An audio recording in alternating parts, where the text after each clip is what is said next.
وأشهد أن لا إله إلا الله وأشهد أن محمدا عبده ورسوله.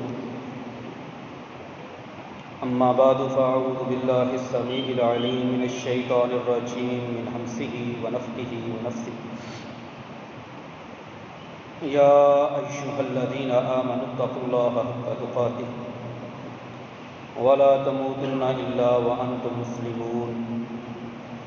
يا أيها الناس اتقوا ربكم الذي خلقكم من نفس واحدة وخلق منها زوجها وبث منهما رجالا كثيرا ونساء واتقوا الله الذي تساءلون به والأرحام إن الله كان عليكم رقيبا. يا أيها الذين آمنوا اتقوا الله وقولوا قولا سديدا يصلح لكم أعمالكم ويغفر لكم ذنوبكم ومن يطع الله ورسوله فقد فاز فوزا عظيما. أما بعد فإن خير الحديث كتاب الله وخير الهدي هدي محمد صلى الله عليه وسلم وشر الأمور محدثاتها وكل محدثة بدعة وكل بدعة ضلالة وكل ضلالة في النار. قال الله عز وجل في القرآن المجيد والفرقان الحميد: الله لا إله إلا هو الحي القيوم. حمد و ثنا بزرگی کبریائی اللہ وحدہ لا شریک کی ذات اقدس و اطہر و بابرکت کے لیے. لا تعداد انگنت درود و سلام سید الاولین سید الآخرین امام المتقین محمد رسول اللہ صلی اللہ علیہ وآلہ وسلم کی ذات مبارکہ مطہرہ پر.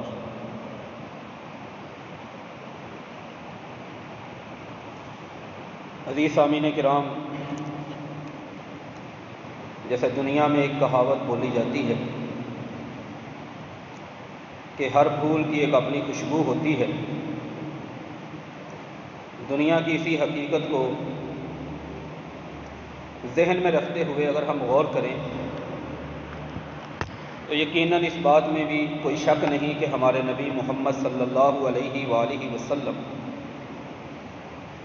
آپ کے جان نثاران ساتھی وفادار صحابی رضوان اللہ تعالی علیہم اجمعین، ان میں سے ہر صحابی کسی نہ کسی منفرد اور ممتاز خوبیوں کا حامل اور ایک دوسرے سے اپنی الگ پہچان رکھنے والی شخصیت کے طور پر دنیا کی اس تاریخ میں موجود رہے. جس طرح آج کے انسان ہم مختلف ہیں اپنی صلاحیتوں میں، اپنی صفات میں، ایسے ہی اس دور کی ہستیاں،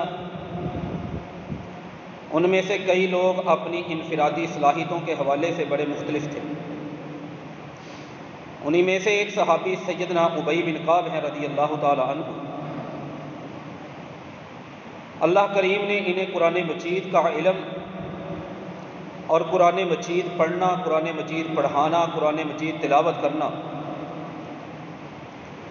اس میں انہیں ایسا مقام عطا فرمایا تھا جو دیگر صحابہ میں اگر ہم تلاش کریں تو اس لیول پر، اس درجے پر ہمیں نہیں ملتا. نبی کریم صلی اللہ علیہ وآلہ وسلم نے صحیح مسلم کی حدیث مبارکہ ہے 2464 نمبر پر حکم دے رکھا تھا کہ خذوا القرآن من اربع، 4 بندے جو ہیں میرے صحابہ میں سے ان سے قرآن پڑھا کرو.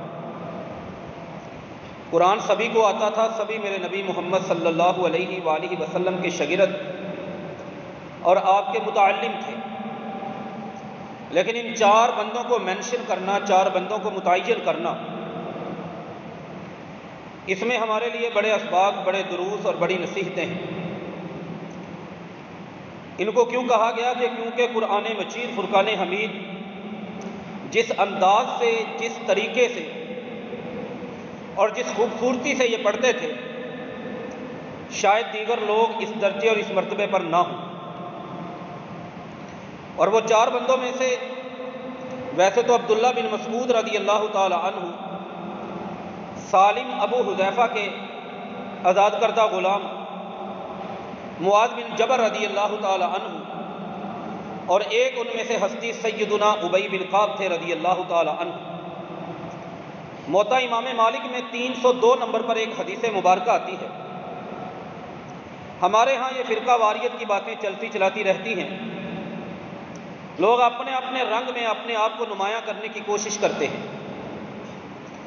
اس حدیث کے اندر موطا امام مالک میں، اور یہ نمبر بھی بھولنے والا نہیں، 302، ہمارے ہاں قتل کی سزا کے لیے یہ نمبر متعین ہے۔ موطا امام مالک میں 302 نمبر پر حدیث ہے، سیدنا عمر بن خطاب رضی اللہ تعالی عنہ نے جب نماز تراویح کی باقاعدہ جماعت شروع کروائی، اب سوال یہ پیدا ہوا کہ ان عظیم لوگوں کا، جن کو نفوس قدسیہ کہا جاتا ہے، اللہ تعالیٰ کے چنے ہوئے دل تھے، امتحان اللہ قلوبہم للتقوی، اللہ نے جن کے دلوں کو چیک کر لیا تھا، امتحان لے لیا تھا، اکثریت ان لوگوں کی تھی۔ سوال یہ تھا کہ ان کا امام کس کو بنایا جائے۔ امامت کے لیے 2 بندے چنے گئے، امر ابی بن کعب و تمیم الداری رضی اللہ تعالی عنہما ان یقوم للناس ب11 رکعۃ، ان دونوں کی ڈیوٹی لگی کہ لوگوں کو 11 رکعت وہ آپ نے جماعت کے ساتھ پڑھانی ہے۔ اسی موطا امام مالک میں 20 رکعت کی روایت بھی پیش کی جاتی ہے۔ بہرحال یہ 302 نمبر پر حدیث موجود ہے۔ یہاں پر بھی ابی بن کعب رضی اللہ تعالی عنہ کی فضیلت ہمیں سمجھ میں آتی ہے۔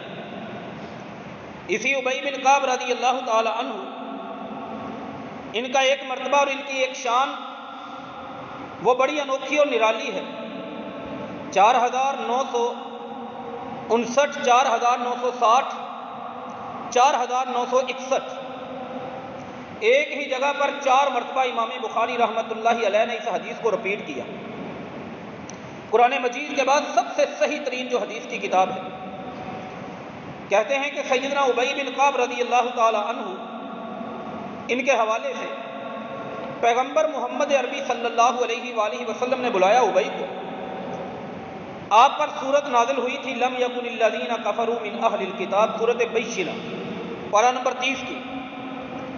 بلا کے کہا کہ ابی میرے پاس بیٹھو، ان اللہ امرنی ان اقرأ علیک القرآن، مجھے آسمان سے میرے اللہ نے حکم دیا ہے کہ میں تجھے یہ قرآن پڑھ کے سناؤں۔ اب یہ مسئلہ بڑا سنجیدہ، بڑا سینسٹیو، بڑا حساس ہے کہ اللہ تعالیٰ اپنے آخری پیغمبر کو حکم دے کہ فلاں صحابی کو بلا کے یہ قرآن سناؤ اسے۔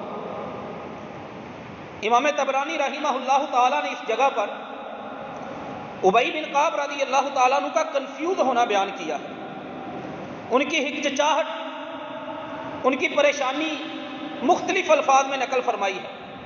پہلے تو کہنے لگے اللہ کے نبی صلی اللہ علیہ وسلم یہ کون سی بات آپ نے کیسے کر دی؟ قرآن آپ پر نازل ہوا، آپ حق رکھتے ہیں کہ میرے جیسے بندوں سے سنیں۔ فرمایا نہیں، مجھے اللہ کا حکم ہے۔ اللہ کے نبی صلی اللہ علیہ وآلہ وسلم کیا اللہ سمانی، میرے اللہ نے میرا نام لے کے آپ کو کہا ہے؟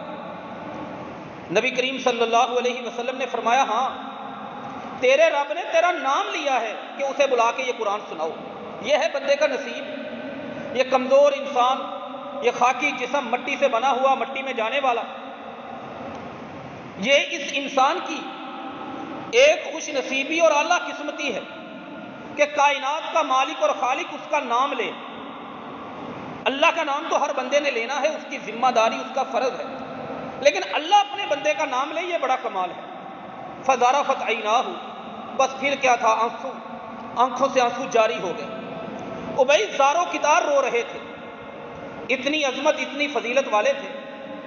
یہاں پر جاتے جاتے ایک سوال بھی حل کر لیں، کئی بندے تاریخ میں پڑھیں گے سیدنا ابی بن کعب رضی اللہ تعالی عنہ، وہ آپ کو کسی صوبے کے گورنر نہیں ملیں گے تاریخ کے اندر، ریاست کی کوئی ذمہ داری آپ کو ان کے پاس نظر نہیں آئے گی، سلطنت کے کسی بھی امر کو چلاتے ہوئے نظر نہیں آئیں گے۔ معاملہ کیا ہے؟ ایک دن اس مسئلے پہ بات ہوئی، کسی کہنے والے نے کہا عمر بن خطاب رضی اللہ تعالی عنہ الا تستعملوہ، اے عمر ایک بات بتائیے، امام ذہبی نے نقل کیا سیر اعلام النبلاء میں، ابی بن کعب رضی اللہ تعالیٰ عنہ بہت ہی کسے کہتے ہیں نا موسٹ ڈیمانڈنگ فیکلٹی، سب سے قابل ترین بندہ ہے جو اللہ کے قرآن کو جانے، اس سے بڑھ کر کون ہوگا؟ آپ ان کو کوئی ذمہ داری کیوں نہیں دیتے، عہدہ کیوں نہیں دیتے؟ انہوں نے کہا تم نہیں جانتے میں اس بندے کا احترام کتنا کرتا ہوں، میں نہیں چاہتا ادنسو دینہ، میں اس کے دین کو داغدار کر دوں۔ یہ جو ذمہ داریاں ہوتی ہیں، عہدے ہوتے ہیں نا، ان کی طرف انگلیاں اٹھتی ہیں، ان کے اوپر تنقید ہوتی ہے، ان کے اوپر تانے ہوتے ہیں، ان کے اوپر لوگ مختلف انداز سے تبصرے کرتے ہیں، کرٹیسائز کرتے ہیں ان کو۔ میں نہیں چاہتا کہ میرے نبی کا یہ عظیم صحابی، میں بڑا قدر کرتا ہوں، میں بڑا احترام کرتا ہوں، میں اس کے دین کو میل والا داغ والا نہیں بنانا چاہتا، یہ وجہ تھی۔ بہرحال آخری حدیث ابی بن کعب رضی اللہ تعالیٰ عنہ کے حوالے سے، یہ ساری فضیلتیں ان کے پاس ہیں۔ ایک دن یہ اور اللہ کے نبی کی ملاقات ہوتی ہے، محمد صلی اللہ علیہ وآلہ وسلم کی۔ کہا ابی، ایک ٹیسٹ لینا آپ نے شروع کر دیا، اتدری ای آیت، کیا آپ جانتے ہو کون سی آیت ہے قرآن مجید میں اعظم آیت عند اللہ تعالی، یا فی کتاب اللہ تعالی، ایک روایت ہے قرآن مجید کی سب سے عظیم آیت مجھے بتاؤ کون سی ہے؟ اب نبی کریم صلی اللہ علیہ وسلم نے پوچھا، یہاں پر بھی ان کی باتیں ہیں، اللہ کے نبی صلی اللہ علیہ وسلم میں کیسے بتاؤں؟ مسند احمد بن حنبل میں لفظ ہے فرددھا مرارا، کئی مرتبہ یہ تکرار ہوا، نہیں ابی بتاؤ۔ اللہ کے نبی میں نہیں بتا سکتا، نہیں بتاؤ، اس کا جواب سوچو۔ فرمایا میں نہیں بتا سکتا، فرددھا مرارا، تردید ہوتی رہی۔ بالآخر ابی بن کعب کہنے لگے رضی اللہ تعالی عنہ، اللہ کے نبی صلی اللہ علیہ وسلم میں یہ سمجھتا ہوں قرآن مجید کے اندر سب سے عظیم آیت ہی آیت الکرسی شی، وہ آیت کرسی ہے، آیت الکرسی ہے۔ میرے نبی صلی اللہ علیہ وسلم گئے ابی بن کعب رضی اللہ تعالی عنہ کے سینے پر، بڑی محبت سے ہاتھ مارا، تھپکی دی، لیحنک العلم یا ابا المنذر، اے ابو المنذر، یہی سب سے بڑا پروٹوکول ہے۔ عرب کے اندر نام کی بجائے کنیت سے مخاطب کرنا، جس کا نام مشہور ہو یہ پروٹوکول ہوتا ہے، اور جس کی کنیت مشہور ہو اس کا نام لے دینا بعض دفعہ یہ پروٹوکول ہوتا ہے۔ یہ پروٹوکول دے کے کہا، یعنی ٹیسٹ لیا، انہوں نے پاس کیا، نقدی انعام بھی دے دیا کہ آپ کو بہت زیادہ مبارک ہو، آپ کا علم آپ کو مبارک ہو۔ یہ نبی صلی اللہ علیہ وسلم کی گارنٹی ہے ان کے علم پر۔ اب جس علم پر انہیں گارنٹی ملی، جس علم پر انہیں شاباش ملی، جس علم پر پیغمبر نے حوصلہ افزائی کی، جس پیغمبر پر میرے پیغمبر محمد، جس علم پر میرے پیغمبر محمد صلی اللہ علیہ وسلم نے مبارک دی ہے، وہ علم کیا ہے؟ وہ علم یہ ہے کہ آیت کرسی یہ قرآن مجید کی سب سے عظیم آیت ہے۔ میرا تعلق آیت الکرسی کے ساتھ کتنا ہے، آپ کا تعلق کتنا ہے؟ آج کی اس نشست میں ابی بن کعب رضی اللہ تعالیٰ عنہ کی شخصیت، ان کے علم کو، ہم کسی بھی عالم سے مسئلہ پوچھتے ہیں نا تو دیکھتے ہیں کہ اس کا تخرج کہاں سے ہے، سند کس ادارے کی ہے، ڈگری کس ادارے کی ہے، کہاں سے پڑھ کے نکلا ہے۔ ابی بن کعب رضی اللہ تعالی عنہ کے اس علمی ڈگری پر کہ قرآن مجید کی سب سے عظیم آیت مہر میرے محمد مصطفیٰ صلی اللہ علیہ وآلہ وسلم کی ہے۔ آیت الکرسی قرآن مجید کی سب سے عظیم آیت ہے، اور اس آیت الکرسی کے سورۃ البقرہ پارہ نمبر 3 کے پہلے صفحے پر آیت کا نمبر 255 ہے۔ اسے اپنی زندگی کا حصہ بنا لیں، اسے اپنی زندگی اور اپنے عمل اور اپنے ذکر میں سب سے نمایاں جگہ آپ دیں۔ اب آیت الکرسی کی برکتیں کس طرح سے بندے کو ملتی ہیں؟ ہمارے ہاں بڑے لوگ، میں انہیں جانتا ہوں، یہ اپنا کیس اور مسئلہ لے کے پھرتے ہیں۔ ہم پیسے گھر میں رکھتے ہیں، گم ہو جاتے ہیں، ہمارے کپڑے گھر سے نہیں ملتے، گم ہو جاتے ہیں، ہماری چیزیں گھر سے، ہو سکتا ہے لاپرواہی فیکٹر ہو، عین ممکن ہے وہ رکھ کے بھول جاتے ہیں، یہ بھی ممکن ہے کوئی اڑوس پڑوس کا کوئی شرارتی قسم کا بچہ بڑا آ کے ان کی چیز لے جاتا ہو۔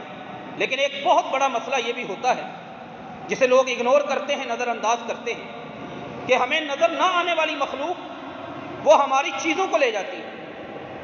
ابھی کچھ عرصہ پہلے ایک بڑی ہی غریب خاتون اسی علاقے میں رہنے والی، اور ان کا کمائی کا ارننگ کا کوئی سورس بھی باقاعدہ موجود نہیں، بڑی مشکل سے اکٹھے کر کر کے کئی سالوں میں 1 لاکھ روپے جمع کیے، اپنے بیڈ کا میٹرس پھاڑا، اس میں 1 لاکھ روپے کو چھپا دیا، کوئی دیکھنے والا نہیں، کوئی جاننے والا نہیں، اسے بند کر دیا، اور دوبارہ میٹرس کا گلاف اور کور ہے اس کو بھی بند کر دیا۔ لیکن کچھ دنوں کے بعد دیکھا تو وہاں پہ وہ پیمنٹ موجود نہیں، پیسے موجود نہیں۔ اب اس کا کہنا یہ ہے، اس کا کلیم، اس کا دعویٰ یہ ہے کہ کسی آنکھ نے نہیں دیکھا اور کسی دل کو نہیں پتا کہ یہاں پہ میری رقم موجود ہے، پھر بھی چوری ہوگی۔ ایسے بڑے معاملات ہوتے ہیں۔ ایسے معاملات سے نکلنے کا سب سے مضبوط حل اور سب سے اعلیٰ سیکیورٹی جو اسلام ہمیں دیتا ہے وہ اس آیت الکرسی کی شکل میں ہے۔ میرے نبی محمد صلی اللہ علیہ وآلہ وسلم کے 3 صحابیوں کے ساتھ رات کے اندھیرے میں، رات کی تاریکی میں، رات کے سناٹوں میں 3 بندوں کے ساتھ یہ واقعات ہوئے۔ ایک کا واقعہ صحیح بخاری میں، ایک کا صحیح ابن حبان میں، اور تیسرے صحابی کا واقعہ مسند احمد بن حنبل میں ہے۔ ابو ایوب انصاری رضی اللہ تعالی عنہ، یہ وہ عظیم گھر اور یہ وہ عظیم چھتیں ہیں جن پہ میرے پیغمبر کی راتیں گزری، میرے پیغمبر کے دن گزرے۔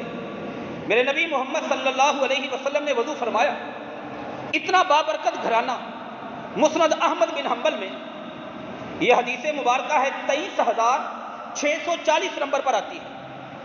ابو ایوب انصاری رضی اللہ تعالیٰ عنہ کہتے ہیں میرے گھر میں ایک بڑی مضبوط اور بڑی بہترین قسم کی مضبوط الماری تھی، کانت لی صحبۃ۔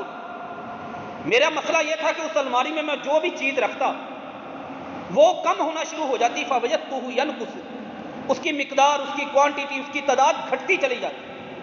میرے لیے بڑی پریشانی کی بات تھی۔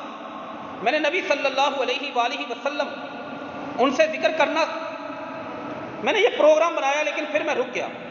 رات کو میں نے جاگ کے دیکھا کہ اتت الغول، لفظ غول کا ترجمہ ڈکشنری میں جو مختلف لکھا ہے ان ترجموں میں سے سب سے بہترین اور قریبی ترجمہ بھوت۔ ایک بھوت ہے، ایک سایہ ہے، وہ آتا ہے اور آ کے میری الماری کو کھول کے کوئی چیز اٹھا کے چلا جاتا ہے۔ میں نے نبی محمد صلی اللہ علیہ وآلہ وسلم کو بتایا، کوئی ڈر نہیں، کوئی خوف نہیں، عقیدہ تو اسے کہتے ہیں نا، اللہ پر ایمان، اللہ کے ساتھ تعلق اسی کو کہتے ہیں۔ نبی کریم صلی اللہ علیہ وسلم نے فرمایا کل وہیں پہ رکنا اور اس کو پکڑ لینا، چھوڑنا نہیں ہے۔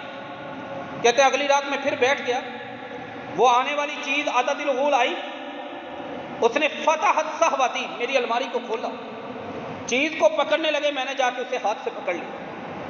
میں نے کہا میں نے تجھے چھوڑنا نہیں، وہ بے بس اپنی طاقت توانائی ساری اس نے خرچ کی، مجھ سے وہ اپنا ہاتھ نہیں چھڑوا پائے۔ پھر اس نے میری منت سماجت شروع کر دی اور میرے ساتھ اس نے پکا وعدہ کیا، عہد کیا کہ آئندہ میں کبھی بھی تیرے گھر میں کسی چیز کو ہاتھ نہیں لگاؤں گا۔ میں نے چھوڑ دیا۔ کہتے ہیں نبی کریم صلی اللہ علیہ وسلم سے ملاقات ہوئی، پوچھا کیا ہوا؟ ما فعل اسیرک، رات کا معاملہ کیا ہے تیرے قیدی کا؟ اللہ کے نبی صلی اللہ علیہ وسلم میں نے منت سماجت کی وجہ سے چھوڑ دی۔ فرمایا انہا معاودۃ للکذب، اسے جھوٹ کی عادت پڑی ہوئی ہے، سارے وعدے، سارے پیمانے، ساری منتیں جھوٹی ہیں، وہ کل پھر آئے گا، وہیں پہ رہنا۔ کہتے میں رک گیا وہیں پہ، اگلی رات پھر پکڑا، پھر وہی ساری کہانی رپیٹ ہوئی، دہرائی گئی، منت سماجت شروع ہوئی، پھر میں نے اسے چھوڑ دیا۔ نبی کریم صلی اللہ علیہ وسلم سے ڈسکشن ہوئی، بات ہوئی، آپ صلی اللہ علیہ وسلم نے فرمایا انہا معاودۃ للکذب، جھوٹ کی عادت ہے، بڑی بری عادت پڑی ہوئی ہے، وہ کل پھر آئے گا۔ اگلے دن پھر میں نے پکڑ لیا، اس نے بڑی منت سماجت کی، میں نے نہیں چھوڑا۔ آخر میں اس نے کہا اگر تم چھوڑ دو، انی علمتک آیتن، میں تمہیں ایک آیت بتاؤں گا قرآن مجید کی، وہ آیت پڑھنے کی وجہ سے 2 چیزوں کی گارنٹی اس نے بیان کی۔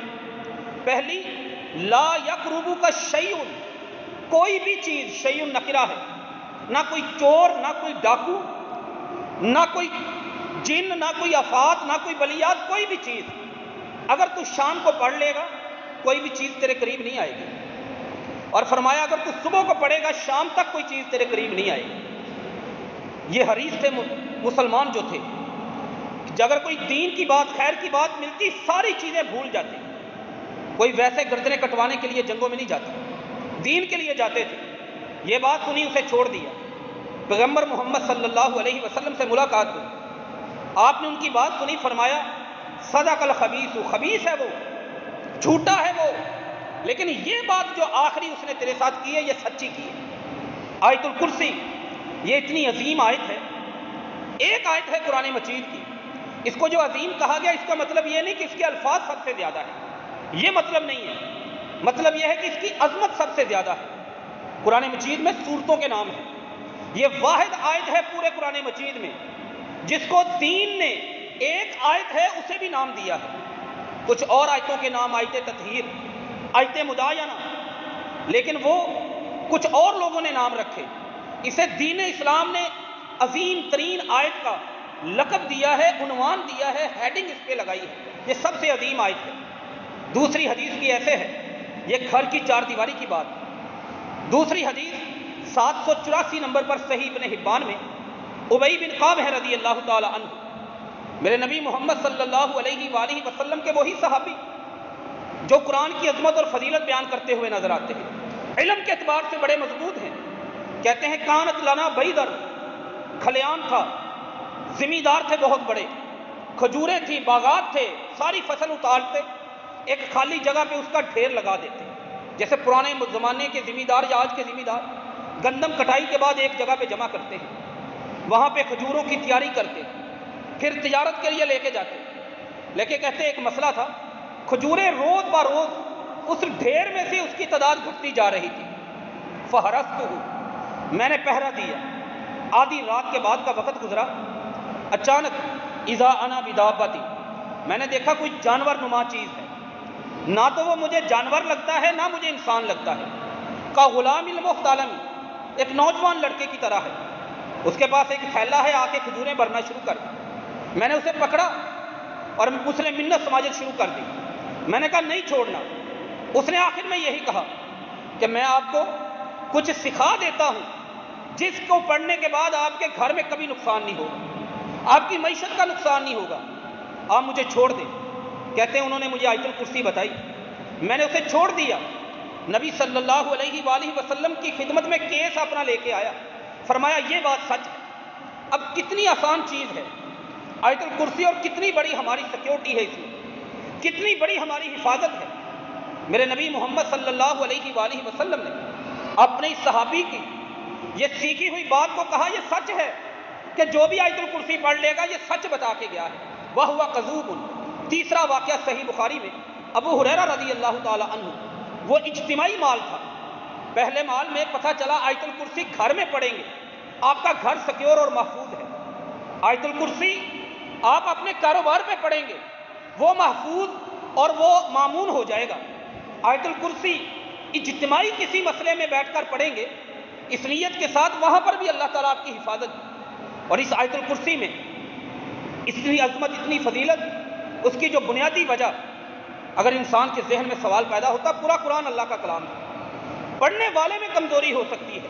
اگر آج کوئی بندہ دعویٰ کرے یہ میں تو آیت الکرسی پڑھتا ہوں لیکن میرے نتائج وہ نہیں، میرا رزلٹ وہ نہیں، اگر کوئی بندہ گن سے فائر کرے اور اس کا نشانہ درست جگہ پہ نہ لگے، ہمیشہ خرابی، فالٹ، نقصان، قصور، کمی، کوتاہی اس گن کی نہیں ہوتی، عام طور پر فائر کرنے والے میں ہوتی ہے۔ فائر کرنے والے کو شاید جس عقیدے کی ضرورت تھی، جس ایمان کی ضرورت تھی، جس یقین کی ضرورت تھی، جس تقوی اور توکل کی ضرورت تھی وہ موجود نہیں ہے، اور اللہ تعالیٰ کا کلام وہ کلام ہے، اس کلام کو پڑھ کر آپ کافر کو دم کر دیں، اللہ کی عزت کی قسم اس کلام سے اللہ کبھی کبھی کافر کو بھی فائدہ پہنچا دیتا ہے۔ اللہ کا کلام، اللہ کا قرآن، اللہ کی آیات آپ پڑھ کے کافر کو دم کر دیں اسے بھی فائدہ ہو سکتا ہے۔ آج مسلمان کو فائدہ نہیں ہوتا، بات کرنے والے میں کلام کی تاثیر ختم نہیں ہوتی۔ کوئی جتنی اچھی چیز آپ کے پاس موجود ہو، میں نے مثال عرض کی تلوار، وہ دنیا کی اعلیٰ ترین تلوار لے لیں، جب تک چلانے والے ہاتھ میں مہارت نہیں تلوار بیکار ہے، وہ لوہے کا ایک ٹکڑا ہے، گن اور ڈنڈے میں فرق نہیں رہتا، اگر کسی چلانے والے کو گن کی تمام چیزوں کا پتہ نہیں وہ بھی بیکار ہو جاتی ہے، چاہے اس کی قیمت کتنی بھی ہو، اس کی نشانے کی ایکوریسی جتنی بھی اچھی ہو۔ ہمارے اندر وہ یقین نہیں ہے، ہمارے اندر وہ توکل نہیں ہے، ہمارے اندر اور اللہ کے کلام میں یہ طاقت ہے۔ یہاں پہ میری اور آپ کی دنیا کی میڈیکل سائنس فیل ہو جاتی ہے، ناکام ہو جاتی ہے، اللہ کا کلام وہاں پہ بھی انسان کو فائدہ دے رہا ہوتا ہے۔ کیوں کہتے ہیں بڑے پڑھے لکھے ڈاکٹر، بڑے پروفیسر میڈیسن کے کیوں کہتے ہیں لے جائیں اپنے مریض کو جا کے دعا کریں؟ مطلب کیا ہے؟ سائنس فیل ہے لیکن اللہ کی رحمت سے مایوس نہ ہو۔ اللہ میں، اللہ کے کلام میں، اللہ کی رحمت میں تمہارے لیے فوائد موجود ہیں۔ میں نے ایک دعویٰ کیا کہ کافر کو بھی فائدہ ہوتا ہے، حدیث صحیح بخاری میں 2276 نمبر پر موجود ہے۔ ابو سعید خدری رضی اللہ تعالیٰ عنہ فرماتے ہیں دوستوں کے ساتھ جا رہے تھے سفر میں، ایک قبیلے کے پاس اترے، نازلوا استضافوہم، انہیں کہا ہم مہمان ہیں، عرب کلچر اور عرب ثقافت، عرب کے جو قوانین ہیں ان کے مطابق ہمیں کھانا کھلانا چاہیے۔ انہوں نے کہا بھاگ جاؤ، ہم نہیں کھانا دیتے۔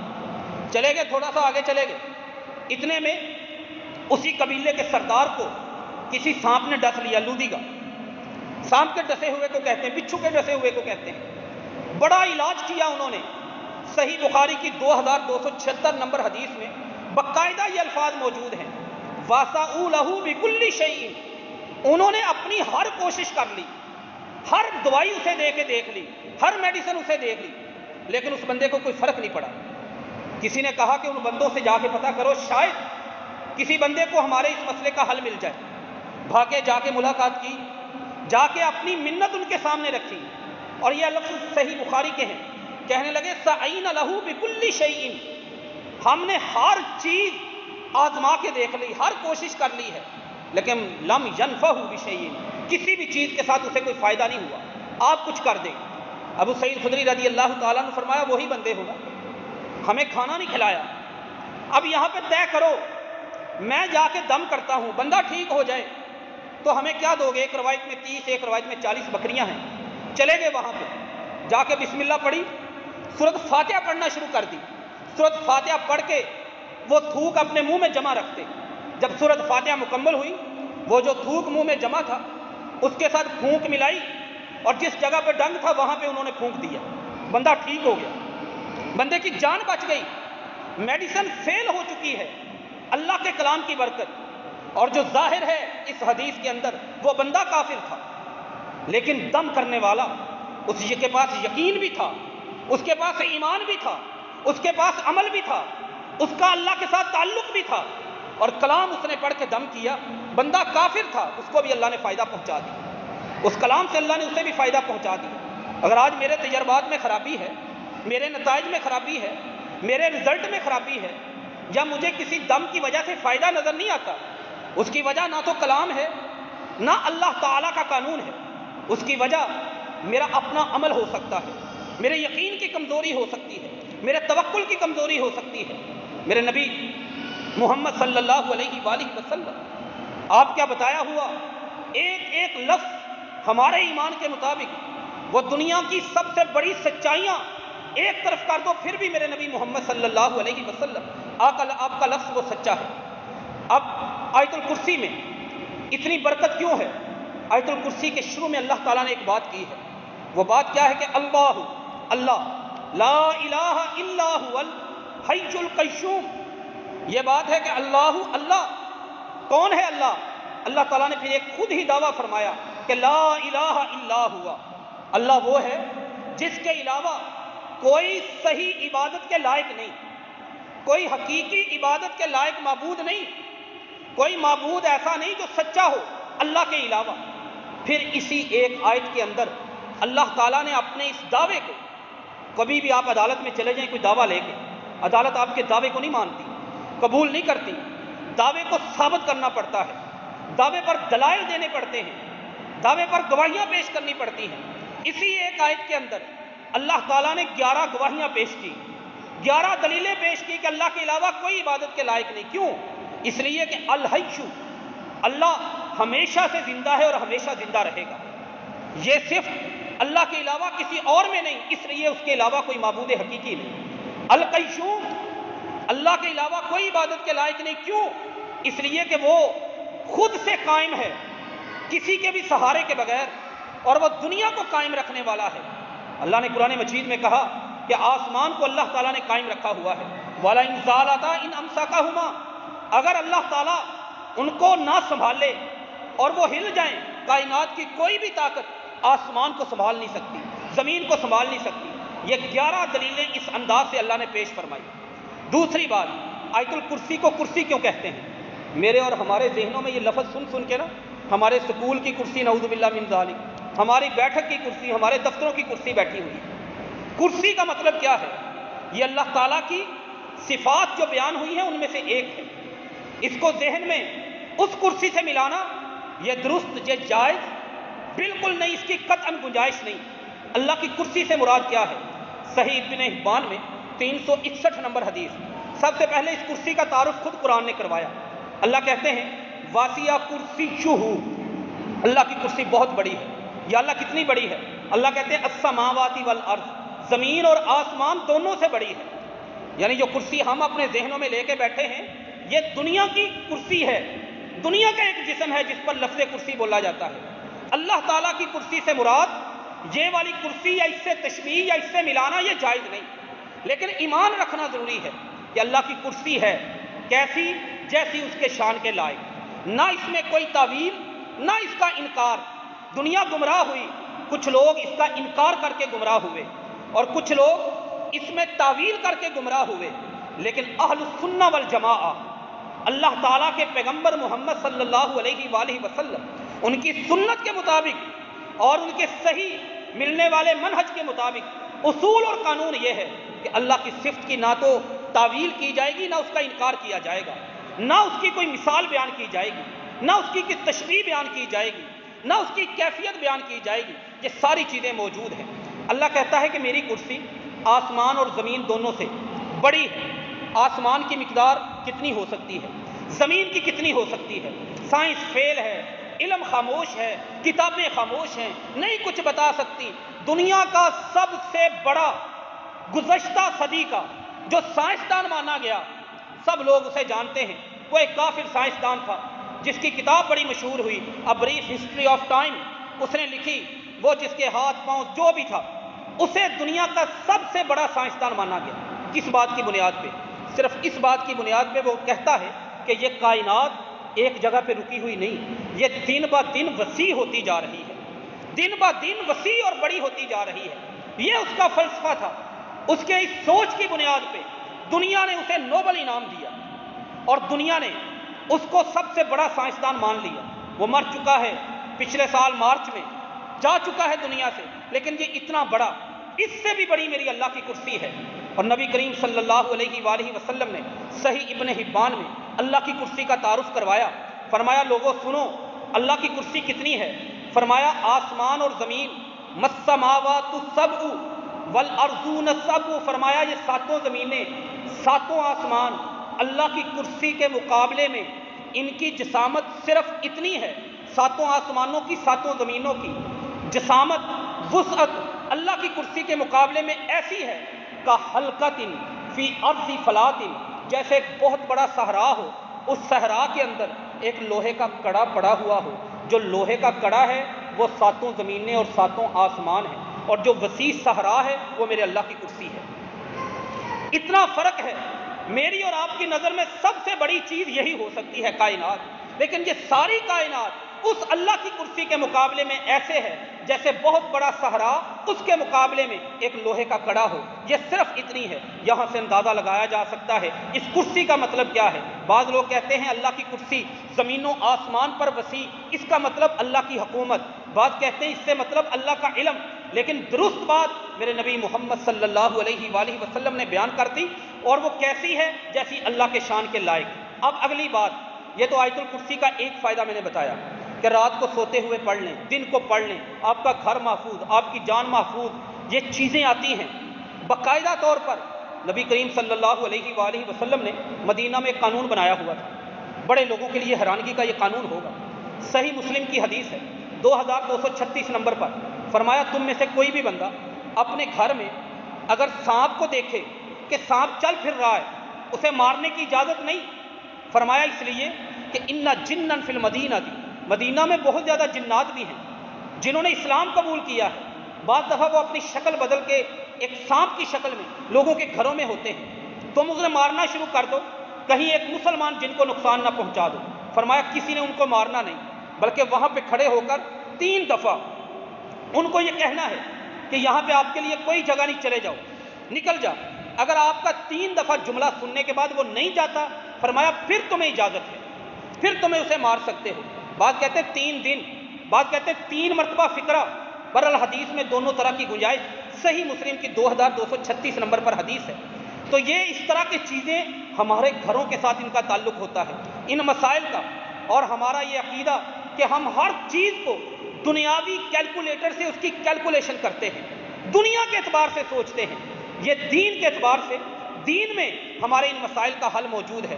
آیت الکرسی کی دوسری فضیلت جو ہمارے لیے بڑی اہم ہے، میرے نبی محمد صلی اللہ علیہ وآلہ وسلم نے فرمایا، سنن نسائی، امام نسائی رحمۃ اللہ علیہ ان کی کتاب ہے السنن الکبریٰ، اس کے اندر یہ روایت فرمایا، من قرأ دبر الصلوات آیت الکرسی، جو بندہ فرض نماز اس کو پڑھنے کے بعد، سلام پھیرنے کے بعد آیت الکرسی پڑھتا ہے، اس بندے کے اور جنت میں جانے کے درمیان صرف ایک چیز موجود ہے۔ جب وہ چیز ختم ہو جائے گی، آیت الکرسی ہر نماز کے بعد پڑھنے کی برکت سے یہ بندہ جنت میں چلا جائے گا۔ اور وہ رکاوٹ کون سی ہے، وہ چیز کون سی ہے؟ فرمایا الا الموت لم یمنعہ من دخول الجنۃ الا الموت، موت ہے جو اس بندے کے اور جنت کے درمیان میں رکاوٹ۔ آیت الکرسی کی برکت سے بندہ ہو نمازی، نماز اس کی صحیح ہو سنت کے طریقے کے مطابق، اپنی نماز کے بعد آیت الکرسی پڑھتا ہو، ہر نماز کے بعد اللہ تعالیٰ جنت میں لے جائیں گے۔ اور جنت میں جانے کے اتنی یقینی بات، الفاظ کا انداز، پیٹرن، اسلوب، طرز آپ کے فرمانے کا یہ ہے، کیا انداز کہ جنت میں اور اس کے درمیان صرف ایک چیز دیوار ہے، وہ موت ہے۔ یعنی اتنا یقینی اور اتنی جلدی وہ بندہ جنت میں جائے گا۔ میرا اللہ اس آیت الکرسی کی برکت سے انسان کو یہ مقام دیتے ہیں۔ 2 باتیں۔ تیسری بات، آیت الکرسی کی برکت، آیت الکرسی کا پہلا حصہ اسے اسم اعظم قرار دیا گیا۔ میرے نبی محمد صلی اللہ علیہ وآلہ وسلم نے فرمایا، جو بندہ اپنی دعا کے آغاز میں ان لفظوں کو پڑھ لیتا ہے، وہ دعا جو بھی کر رہا ہو، دعا اس کی دین کے قوانین کے خلاف نہ ہو، اللہ ہر صورت اس کی دعا قبول کریں گے۔ حدیث سنن ابن ماجہ میں ہے 3856 نمبر پر، اور دوسری حدیث 740 نمبر پر میرے نبی محمد صلی اللہ علیہ وآلہ وسلم نے فرمایا، ابو امامہ الباہلی راوی ہیں رضی اللہ تعالی عنہ، میرے نبی محمد صلی اللہ علیہ وسلم کا بتانے کا انداز، فرمایا 3 صورتیں ہیں قرآن کی، سورۃ آل عمران، سورۃ البقرہ، سورۃ طٰہٰ، اس میں اللہ تعالیٰ کے کچھ الفاظ ہیں، جو بھی بندہ ان الفاظ کو پڑھ کے دعا کرے گا، اذا دعی بہ فاجاب، اللہ اس کی ان الفاظ کی برکت سے دعا قبول کر لے گا۔ ابو امامہ الباہلی، دوسرے لوگوں نے تلاش کیا، ایک روایت میں ابی بن کعب رضی اللہ تعالی عنہ، لوگوں نے تلاش کیا تو وہ تینوں میں جو مشترک لفظ ملے وہ تھے الحی القیوم۔ پتہ چلا جو بھی، اور ترمذی کی حدیث میں نبی کریم صلی اللہ علیہ وسلم نے اسم اعظم اسے قرار دیا، سب سے بڑا اللہ تعالیٰ کا نام، جس کے بعد دعا رد ہونے کے کوئی چانس ہی نہیں ہوتے۔ جامع ترمذی میں نبی کریم صلی اللہ علیہ وآلہ وسلم کے بارے میں ہے کہ آپ جب بھی نبی کریم صلی اللہ علیہ وسلم کو کوئی دکھ پہنچتا، کوئی پریشانی پہنچتی، کوئی مصیبت پہنچتی، 3540 نمبر پر یہ حدیث ہے، جامع 3524 3524 نمبر پر، اذا قربہ امر، جب بھی نبی صلی اللہ علیہ وسلم تکلیف میں ہوتے، دکھ میں ہوتے، فوراً آپ کی زبان سے یہ لفظ نکلتے، یا حیّ یا قیوم برحمتک استغیث۔ آیت الکرسی کے یہ الفاظ، یا حیّ یا قیوم برحمتک استغیث، اے زندہ رہنے والے ہمیشہ، اے قائم رہنے والے ہمیشہ، میں تیری رحمت کے وسیلے سے تجھ سے مدد طلب کرتا ہوں۔ میرے نبی محمد صلی اللہ علیہ وسلم کی وہ پریشانی، وہ دکھ اور وہ غم، وہ رنج، وہ ختم ہو جاتا۔ ہم اگر تاریخ اسلام کو دیکھیں، بڑے بڑے جو محدث گزرے ہیں وہ دعائیں کیا کرتے تھے کہ یا اللہ جب ہمارا آخری وقت ہو، ہمارا آخری وقت اس انداز میں ہو کہ ہمارے لبوں پر آیت الکرسی ہو۔ ایک بہت بڑے امام گزرے ہیں اور بڑے کمال کے امام ہیں، امام مزی کہا جاتا ہے انہیں رحمۃ اللہ علیہ۔ انہوں نے کتاب لکھی تہذیب الکمال، یہ دنیا کی ایک بڑی نرالی کتاب ہے، جو بھی بڑے بڑے اسلام کی تاریخ میں نام آئے ہیں تقریباً ہر چوٹی کے بندے نے اس کتاب کے اوپر کام کیا ہے، مطلب اس کتاب کا نیا ایڈیشن تیار کرنے کی کوشش کی۔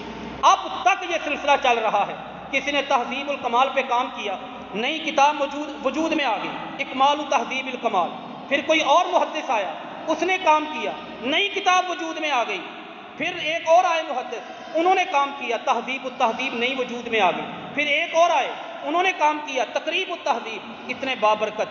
ان کے بارے میں حافظ ابن حجر اسقلانی رحمۃ اللہ علیہ اپنی کتاب الدرر الکامنہ فی المئۃ الثامنہ اس کے بارے میں لکھتے ہیں۔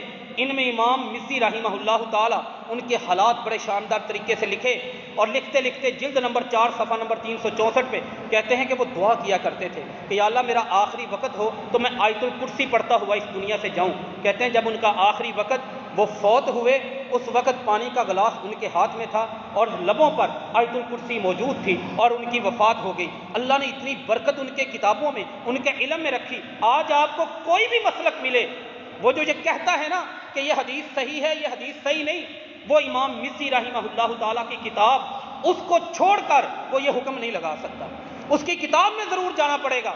ایسے ہی البدر الطالع امام شوکانی رحمہ اللہ تعالیٰ کی کتاب، انہوں نے کچھ محدثین جن میں خاص طور پر ایک محدث عبد الرب کا انہوں نے ذکر کیا، وہ یہ دعا کیا کرتے تھے کہ یا اللہ میرا آخری وقت ہو، مجھے آیت الکرسی نصیب ہو جائے۔ تو یہ آیت الکرسی ایک عظیم، اور اللہ تعالیٰ نے انہیں عظیم کی، ہماری بھی ایسی، اس کو اذکار میں لے کے آئیں، صبح کے وقت پڑھیں، شام کے وقت پڑھیں، نمازوں کے وقت ہر نماز کے بعد پڑھیں، اپنی دعا شروع کریں اس میں آیت الکرسی، اپنے گھروں سے جنات کو، اپنے گھروں سے سائے کو، اپنے گھروں سے یہ برے اثرات کو، جادوؤں کے ساتھ نہیں، ٹونوں کے ساتھ نہیں، تعویذات کے ساتھ نہیں، لڑائیوں کے ساتھ نہیں، جھگڑوں کے ساتھ نہیں، اللہ کے کلمات کے ساتھ ان کو رفع کریں۔